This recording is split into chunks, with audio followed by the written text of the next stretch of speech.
Hello दोस्तों, स्वागत है आप सभी का एक बार फिर से MJPRU डेली न्यूज़ में। MJPRU यूनिवर्सिटी में LLM की काउंसलिंग रुकी हुई थी, जिसका मैंने आप लोगों को बताया था कि अगर आप लोग एडमिशन लेना चाहते हैं कैंपस में, ठीक है, सिर्फ और सिर्फ कैंपस में अगर आप एडमिशन लेना चाहते हैं तो आप लोगों को करना था यहाँ पर कैंडिडेट लॉगिन करने के बाद आप लोगों को अपने मार्क्स यहाँ पर फिल करने थे।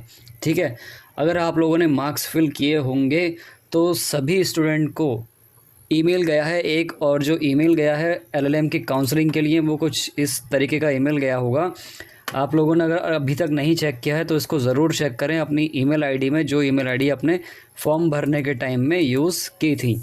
ठीक है, तो this is to inform you that counselling for LLM is schedule on 20 August 2024. The reporting time is 10:30 AM in the department of law. तो आप लोगों की जो काउंसलिंग होगी वो आप लोगों के डिपार्टमेंट में ही होगी, यानी लॉ डिपार्टमेंट में, कैंपस में, मेन जो है अपना बरेली में। ठीक है, यहाँ पर आप लोगों को जाना है और जो ईमेल आया है वो कुछ इस टाइप का ईमेल आप लोगों के पास आया होगा। अटैचमेंट जो होगी उसके अंदर कोई मेरिट लिस्ट वगैरह नहीं दी है। लास्ट टाइम भी इन्होंने नहीं दी थी मेरिट लिस्ट, सिर्फ काउंसलिंग के लिए सीधे ईमेल कर दिया था स्टूडेंट को।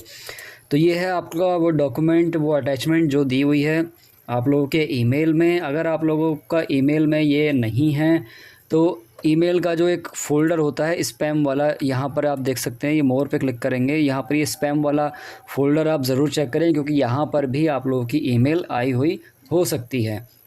ठीक है, तो जो ये नोटिस है इसके अकॉर्डिंग क्या करना है, आप लोगों को जाना है 20 अगस्त को। ठीक है, रक्षाबंधन के अगले दिन ही आप लोगों को बुलाया गया है और 10:30 बजे तक आप लोगों को वहाँ पर पहुँचना है।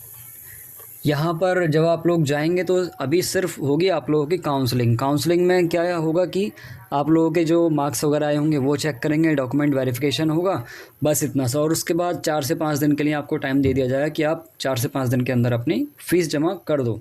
ठीक है, डॉक्यूमेंट पर अभी हम बात करेंगे, लेकिन पहले फ़ीस पर बात कर लेते हैं कि फ़ीस क्या है। डॉक्यूमेंट ज़्यादा नहीं चाहिए होंगे, मैं अभी थोड़ा सब क्लियर कर दूंगा। देखो, फर्स्ट जो यहाँ पर ये LLM रेगुलर वाला कोर्स है, इसकी जो फ़ीस है वो 2500 रुपये पर ईयर फ़ीस है। उसके बाद ये मास्टर ऑफ लॉ में है साइबर लॉ, और उसके बाद ये मास्टर ऑफ लॉ में ही है ह्यूमन राइट एंड ड्यूटीज़। दोनों की जो फ़ीस है वो 30,000 रुपये पर ईयर फ़ीस है। तो सेल्फ फाइनेंस में लगभग जाएगी आपकी 60,000 रुपये की, और रेगुलर कोर्स में आपकी जाएगी 5,000 रुपये की फ़ीस। ठीक है, अब बात करें अगर आपके डॉक्यूमेंट की, तो यहाँ पर डॉक्यूमेंट क्लियरली मेंशन है, बाकी कुछ और डॉक्यूमेंट भी हैं वो भी मैं आप लोगों को अभी बता दूंगा।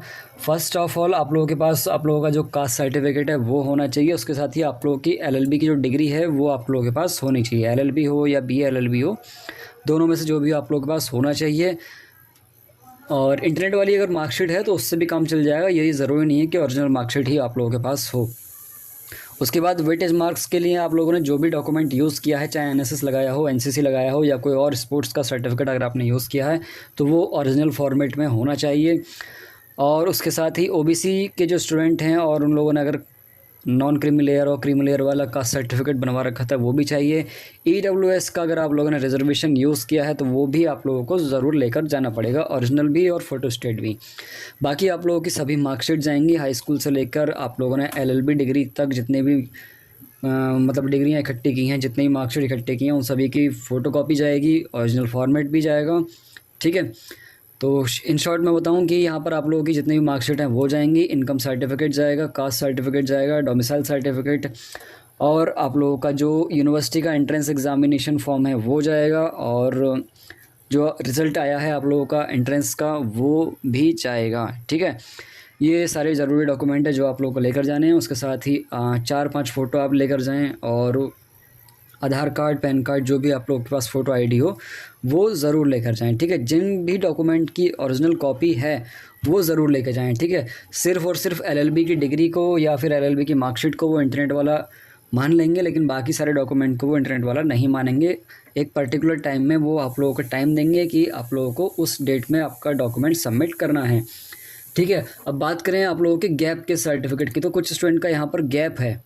ठीक है, अब गैप का जो कॉलेजों में रूल है ना वो तो ये है कि अगर आप लोगों का गैप 1 साल का है तो आप लोगों को गैप का सर्टिफिकेट देने की ज़रूरत नहीं है। लेकिन अगर आपका गैप जो है 1 साल से ज़्यादा का है तो आपको गैप का एफिडेविट देने की ज़रूरत है। 10 रुपये के स्टाम्प पेपर पर बनता है, लेकिन क्या होगा कि आज संडे है और कल आपकी रक्षाबंधन की छुट्टी है, 20 में आपकी सीधे कचहरी खुलेगी, तो जाहिर सी बात है कि तुरंत से आप लोग तैयार नहीं करवा पाएंगे। तो उसके लिए भी एक पर्टिकुलर टाइम दिया जाएगा और यूनिवर्सिटी एक फॉर्मेट भी बताएगी, उसी फॉर्मेट में ले जाकर आप लोगों को टाइप करवाना है, देन उसको वापस से यूनिवर्सिटी में सबमिट करना है। ठीक है, ये जो पूरी प्रोसेस होगी आपकी डॉक्यूमेंट सबमिट करने की और जो सारे फीस वगैरह सबमिट करने की, ये 4 से 5 दिन की रहेगी।